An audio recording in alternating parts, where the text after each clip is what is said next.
And I remember speaking to Madeleine about a number of things over a period of years because we're in regular touch, but I need to reach out to her again soon. And I think what Veronica didn't mention is her father committed suicide, if not last year, the year before. And she was living still with him about 3-4 years ago in a beta company. She said to me, and I asked her a question, but I asked her something, and she said, but Monica, I love my father. He wasn't a bad father. I love him. I still love him. And this is where we must understand these cases are complex.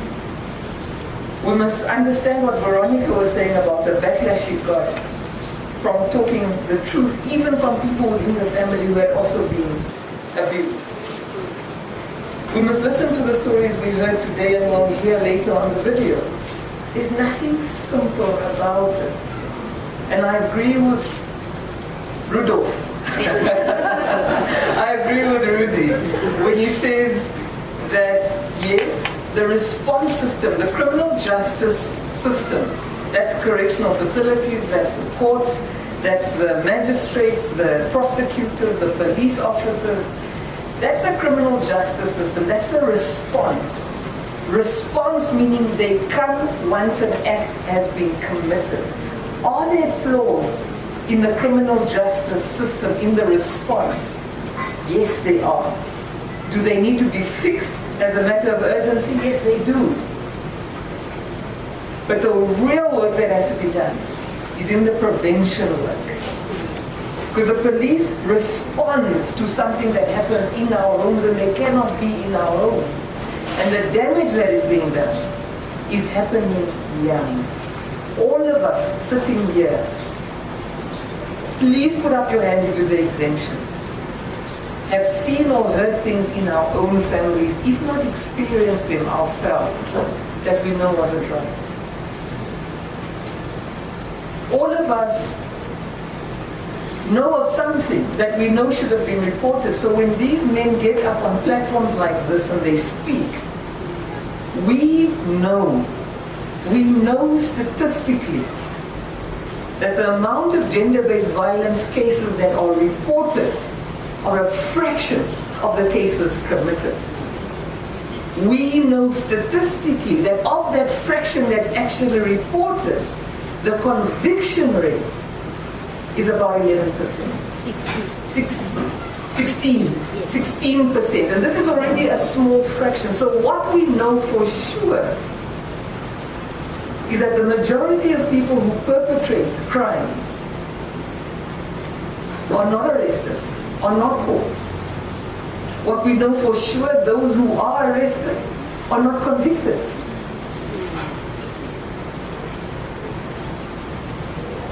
So the main culprits are amongst us. 1 or 2 could even be here right now. Never been prosecuted, never been arrested, never been held accountable. Yet we call the 16% in jail monsters. Yeah.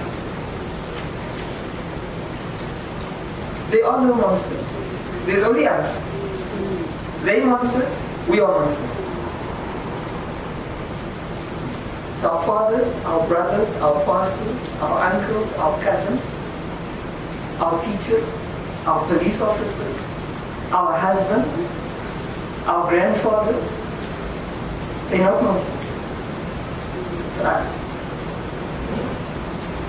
I do have a speech and the media must excuse me because I think you must take my speech as read. I've got no discipline when it comes to reading speeches. And my staff members work so hard to prepare these speeches for me, but I never get it right. Because I get so worked out. Because I feel like you feel. I feel like we're getting on this platform saying the same things year in, year out. 3 years ago I watched you and Ninja. And many of you at Avia's memorial service crying. Ninja used to be called the script of Caribou, I think. And he's not a script, he's a human being, he's a huge, tall, muscular guy who's got a life sentence, a concurrent life sentence. And he was crying. And he was saying exactly what you were saying. That when is this going to stop? And I'm grateful to Bertha. Bertha gets me into lots of trouble. But I love her in a way that will never change. But I'm grateful to so the shut it all down protest insists it didn't have leaders, but it did have people who directed. And Bertha was one of those people who directed. And we can quibble with some of the demands, whether they were right or not right, but what we can't quibble with is they put renewed energy into the topic of sexual and gender-based violence. Because we do start to suffer from compassion fatigue. We do start to hear the same story over and over again to the point it doesn't touch us the same. So I am grateful to those who went to the street and reinvigorated and redirected that conversation and put it top of mind again, because it's happening so regularly that it's easy to start saying another one.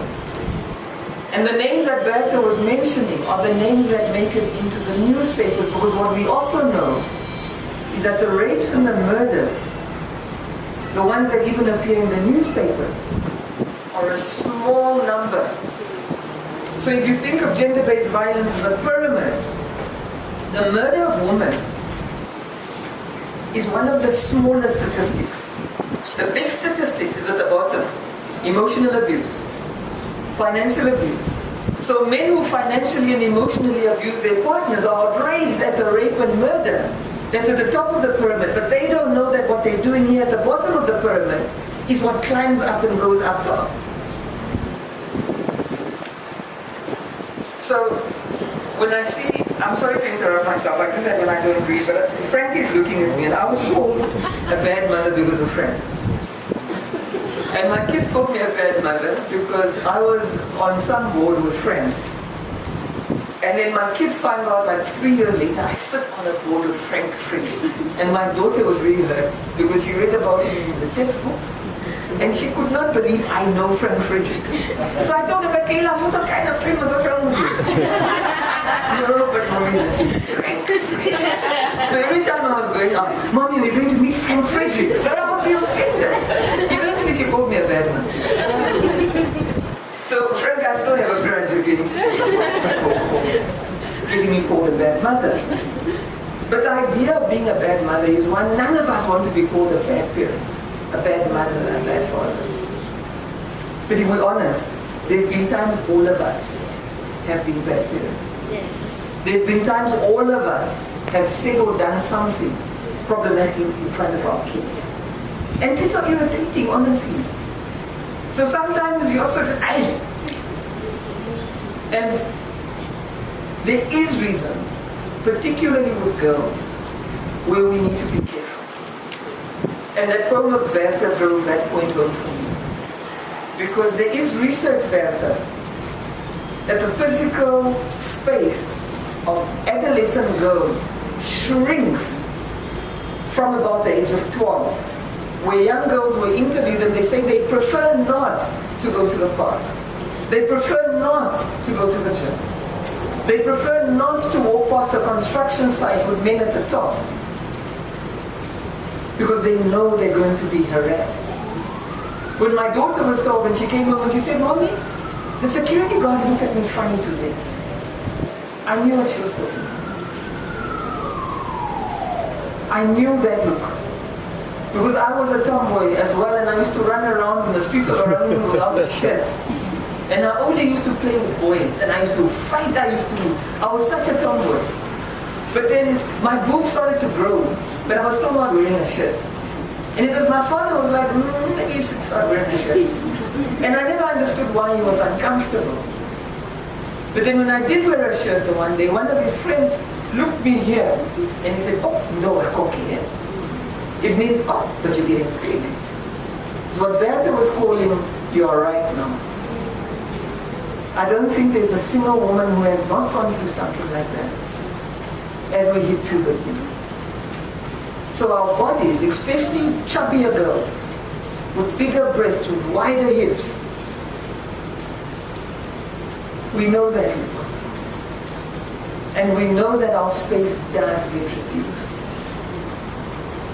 So when I'm asked all the time, why do you focus on girls and women? The truth is I don't. The truth is, we work with everybody because every perspective is important, including the perspective of men. But the truth is also, statistically, girls and women are at the receiving end. So I often wonder, especially when men ask me, well, why don't you focus more on boys? I ask, why don't you? Do you expect women to do everything? Why don't you? What stops you from starting a boys' club? What stops you from starting a men's club? What stops you from also doing what we're doing for boys and for men? So women must save other women and girls, and we must save boys and men. Patriarchy wasn't created by women. But we certainly know not all men create patriarchy, but they benefit from it. I agree with you. Also, it's not us versus them. Everybody suffers from patriarchy. There are more men in this country who are killed by other men than women. Listen to that again. Assault, GBH, assault with intent to do grievous bodily harm, is one of the biggest crimes in this country. And the biggest victims of that are men, not women. The biggest victims of murder statistics in this country is who? Men. It's men, not women. So patriarchy kills men more than it kills women. And within that patriarchy, women are also killed. So you'll never have low levels of gender-based violence if you have high levels of general violence in your society. A true story. A man killed another man here in Soweto because his friend dropped his bottle of Castello. Sorry, it was Mona's Granada. And please stop calling Mona's Granada Monica Geingos. It's not fair. But this man dropped a bottle of Mona's Granada. And his friend killed him for that. Now you tell me that friend, if his wife annoys him, is he not capable of killing his wife? So this impacts all of us the same. It's not men versus women. It's not us against them. They aren't angels and demons. It's only us. There's a story today in the newspaper of a man who killed his son and got 30 years sentence. And that story has always bothered me because what happened in that story, he was sitting at a ship beam and he loved that boy. He was sitting at a ship beam with his friends, they were drinking. And the one friend decides in that environment of alcohol at the shebeen in front of other people to tell him in that moment, by the way, that child you're raising isn't yours. That man left the shebeen, went home, found that 4-year-old child, smashed his head in the concrete floor at home.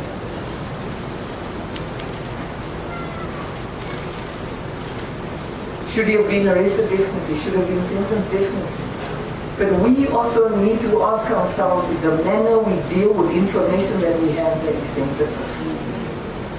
Am I blaming the friend? I'm not. But we must be careful of what we say, when we say it, how we say it. The friend had a legitimate concern to say this child isn't his. That man obviously suspected the child wasn't his. But let us learn to resolve complicated issues with the help of professionals if we know we're not capable. There's many outstanding conversations even in our families. We must learn to have constructive dialogue. And as we launch this problematic mindsets report that we're going to launch today, I want all of you to consider the possibility that we all have problematic mindsets. Yeah. All of us believe in something that is wrong, that is harmful, that is dangerous. And why we produce this report with the help of perpetrators, with the help of social workers, with the help of police officers, with the help of nurses, with the help of survivors and different perspectives, is exactly so we can stop thinking about these things from our opinions, some of which are dangerous, and start thinking of them from a statistical and evidence-based approach, because my views should be entirely irrelevant. And I cannot only listen to one side of the story. We must listen to all sides of the story, no matter how hard it is. But I think the bottom line is this, and I've been to the prisons enough to have, or the correctional facilities enough, to know that some of the cases were triggered by the behavior of women that wasn't right. But I also know enough to know that no matter what somebody does to you, you have no right to take their life for granted. But when a society creates the impression that women are possessions, that is what happens. When we as mothers and sisters do not support our sister-in-laws and the women in the lives of our brothers and our uncles, when they tell us that something has gone wrong, we are part of the problem. I'm lucky I have a sister-in-law. I've only got one brother, so I've only got one sister-in-law. And I love her to bits. As a matter of fact, we told my brother the other day, please never divorce her because I think you'll have to find yourself a new family. Because Lausanne is going nowhere. You must rather go. But I also know of situations in families where the in-laws, the female in-laws are hated. And sometimes they also behave in a way that triggers the hate. And when something does go wrong and she's beaten, it'll be like, sy is ook as sleg. That's not a klap gewees. It's not right. It's not right.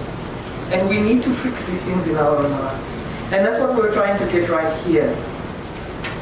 And it was at one of our Medscheme events, Rudy, I think it was 2 years ago, where we had the aunt of a 11-year-old rape victim. She was raped and mutilated. Luckily, she's alive. And the aunt was explaining to us how she coincidentally came on the same road that the child was coming back after this had happened. And she said to the aunt, and I think she knew the perpetrator. Yeah. She said, let's say his name was Stephen. Sorry, Stephen. She said, Stephen het my gewiwe. I've never forgotten those words. So, it's so, Viva, we all know what Viva is. So kids have internalized the language, unique to them, because we are not talking to them about these things. Yeah. So what we would call rape, the 11-year-old girl called het my gewiwe, because she wasn't sure what had happened, but she knew there was something wrong. Those words don't leave me. Other words that don't leave me, I think you'll remember that one night when we spent so long in the correctional facilities, and there was a guy from the south, and he was angry. And one of the things he said is, niemand het ooit my pad gevat nie. And it made me think that dysfunctional homes, dysfunctional relationships are part of the drivers of GBV that we need to address, and all of us are part of that. Do I have dysfunction in my house and in my family? I do. Mental health issues, alcohol problems, aggression, absolutely. Do you? I'm sure you do. But how do we deal with it? Because we tend to them the problem. It's us. It's us. Judgment, hypocrisy. It's us. It's easy to blame the problem. It's us. So I'm grateful to Medscheme. I'm grateful to the shareholders. I'm grateful to the board of directors. I'm grateful to the management. I know Ronnie and I have had a few conversations about the medical space and gender-based violence, because gender-based violence is an economic problem. There are economic consequences to gender-based violence, and not only in the perspective of women, but men as well. I know that with Medscheme as well. I know that every company that we've dealt with on this topic, within our companies, within all our offices, there's somebody dealing with something. So I'm grateful to you for supporting a cause that we need to encourage the private sector to support more of. Because the funding that is required to go into this fight is phenomenal. Bertha, I hope you guys go and march again in February when budget allocations are done. Because part of the problem of the Ministry of Gender, there's many problems. One is lack of funding. So I agree again with Rudy on that score. So please, media, I'm not saying they must go by. It's not me instigating. These kids don't listen to me. They do their own things. So I'm not instigating anything. I'm just saying Bertha constitutes. So I think from our perspective where we are as One Economy Foundation is we have tried to figure out what is it that is keeping people from their full potential. And gender-based violence is one thing. You'll be surprised the lifelong consequences of gender-based violence, something that happened to you when you were 10. I recently, and the reason I don't really worry about other people's stories, I've got enough of my own stories. But recently, I watched something and it triggered a memory that must have happened when I was about 10. But it's a memory I'm not familiar with, meaning I've suppressed that memory. And the minute I started to think about it and that suppression left, it started to expand and I realized, but this wasn't right. So often when we think about our childhood with adult minds, you wake up in the middle of the night and you realize that wasn't right. And this is the reason I react like this in these kind of situations. Imagine an 11-year-old's memory triggers when at my age. Do you think I'm stupid to mention my name? But it is my birthday on Sunday, so you can do the math. So we all have something that triggers us. All of us. It could be a word, it could be a smell, it could be a certain food, it could be a song, it could be a perfume. We all have something that triggers us and makes us think of something we'd rather not be thinking about. And my advice to you is get help. We don't get over these things, guys. We make space for it. We love with it. But we don't get over it, no matter how old you are. We've dealt with grandmothers who are still dealing with these things that happened to them on their way out.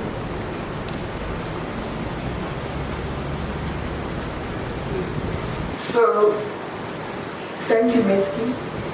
Veronica, I'm grateful to you. I'm grateful to you as well. You're a fantastic host, by the way. You really are a communications expert. She's got a lot of presence. I like that. Vita, you complain when we don't invite you. And here you are. So I hope you notice that we notice these things. And say, look, I'm happy to see you. I'm glad to be here as well. You're glad to be here. So Vita, I've got a grudge against you. Know, Vita once wrote a column where he claimed that Bhagya only married me because I'm in the wrong. I think we need to apologize for that. You see, when I've got the microphone and settle score, but I love Vita. That's why you must never, I don't know why people say I will be a politician. I'll be the worst. I'm very childish. But I love him. He loves me back. And we're going to work on this together because this is it's a mutual problem. Shirove and your entire team from Correctional Services, I'm very grateful to you and the work that all of you do. And I remember at a Be Free, I think it was in Tumen that we had in 2018. One of the kids said to us, but First Lady, why must we first be jailed before there's an attempt to redirect our path? That comment hurt me. Because I know the fantastic work that is being done in our correctional facilities. But I also know it's too late. We must redirect before the aggression escalates, before the anger escalates. We must have red flags in our homes. All of us have sons or cousins that we sometimes worry about in terms of aggression. So we must figure out a way with Metzky of how do we identify these red flags and redirect.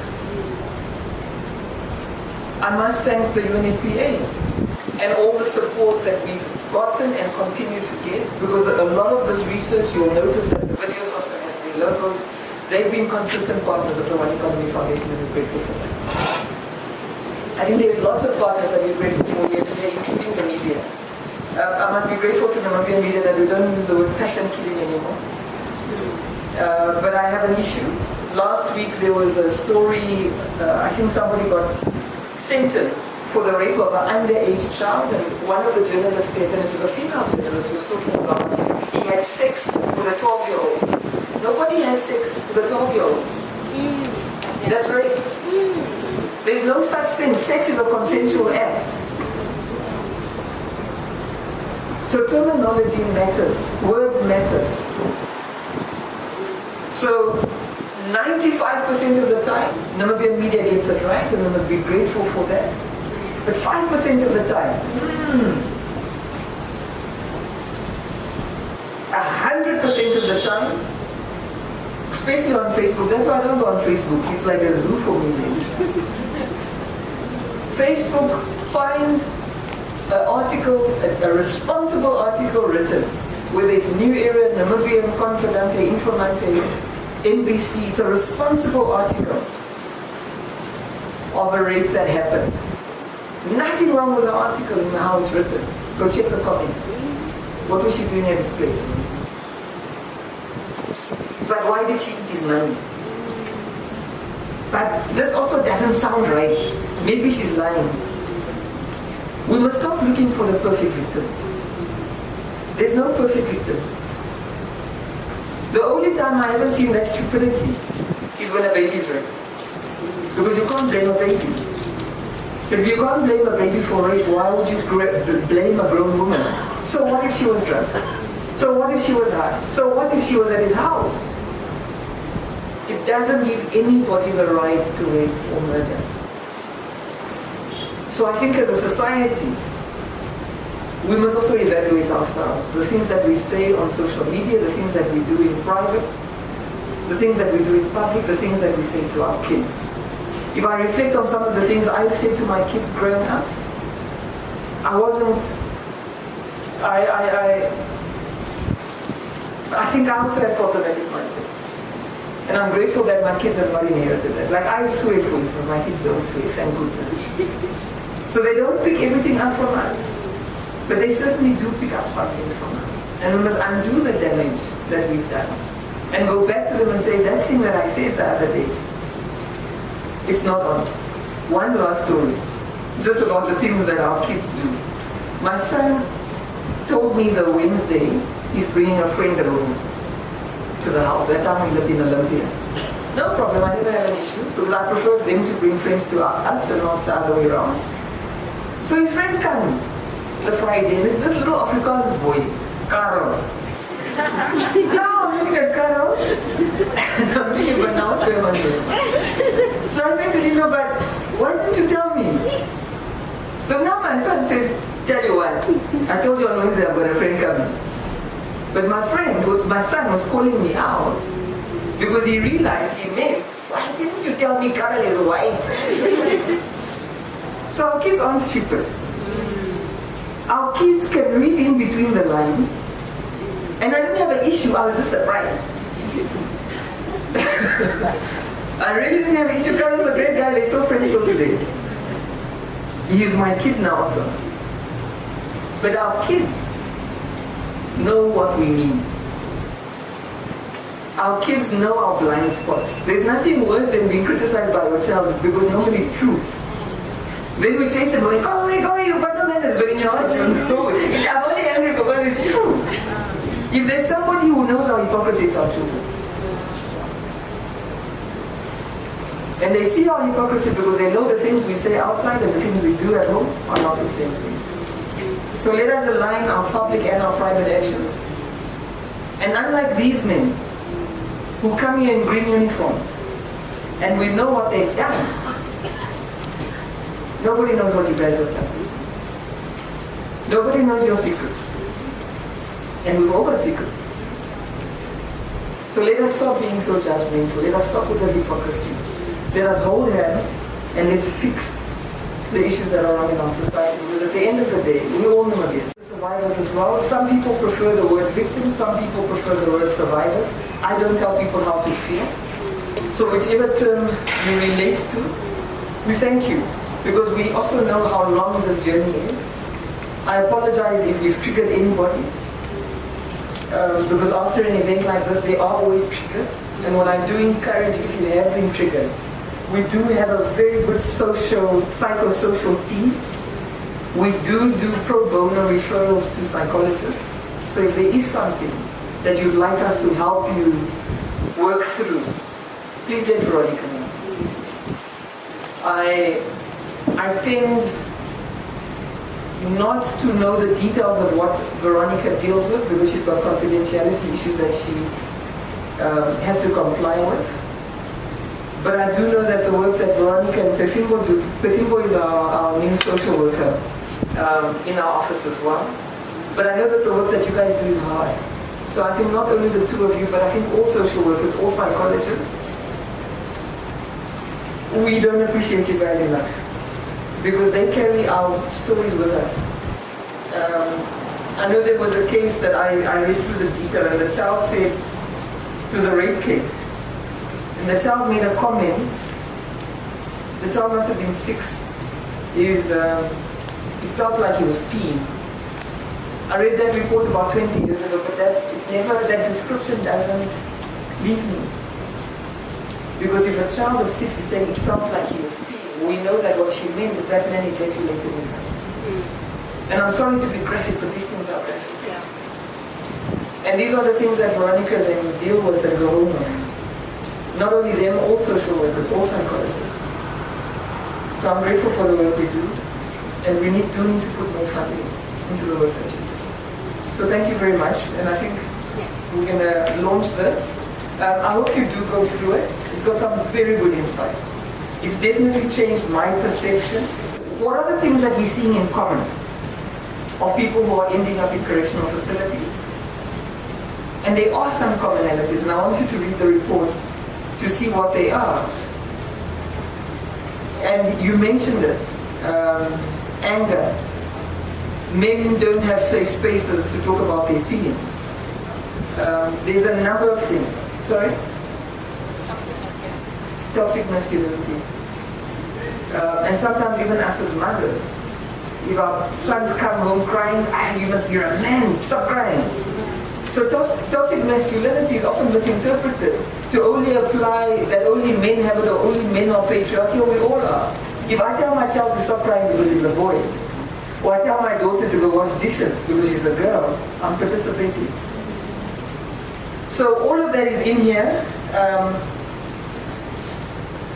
Some of the faces might be familiar because they've been in the media. I know it also triggers the families of the victims. And I have empathy for that. But we're not going to tell a full story of gender-based violence if we leave out the perspective of the perpetrator. So to the chairman of NetScheme, Dr. Mbili, your dissertation that you gave to my husband is still in our house. We both paged through it. I think it was on leadership and governance. We've got a lot of skill and talent in this country, and you certainly are one. We thank you for your leadership of NetScheme. We thank Rudy for his leadership. Guys like Ronnie who are doing exceptional work. The principal officer, all of you. Danta was, I think, we were together about 2 years ago at the One NetScheme again. So thank you to everybody. I really do appreciate it. You leave me, I'm going to talk all day.